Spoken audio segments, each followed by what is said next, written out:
Alam mo yung feeling na gusto mo mag-travel pero ayaw mo ng stress sa mabigat at pangit na luggage? Girl, eto na yata ang pinaka-aesthetic at pinakasulit na travel partner ko.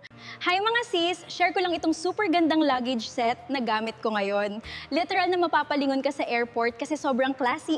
First thing na nagustuhan ko dito is yung design niya. Ang clean tignan, elegant yung pink and white combination, tapos sobrang social ng vibe. Super convenient niya gamitin kasi magaan lang i-push kahit maraming laman. Hindi ka mahihirapan sa airport or habang naglalakad.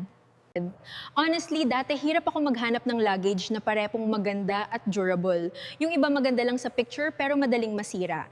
First thing na nagustuhan ko dito is yung design niya. Ang clean tignan, elegant yung pink and white combination, tapos sobrrang social ng vibe. Hindi siya mukhang cheap kahit affordable lang siya. Meron din siyang smooth 360-degree wheels, matibay na handle, spacious storage ward case. Honestly, dati hirap ako maghanap ng luggage na parepong maganda at durable. Yung iba maganda lang sa picture pero madaling masira.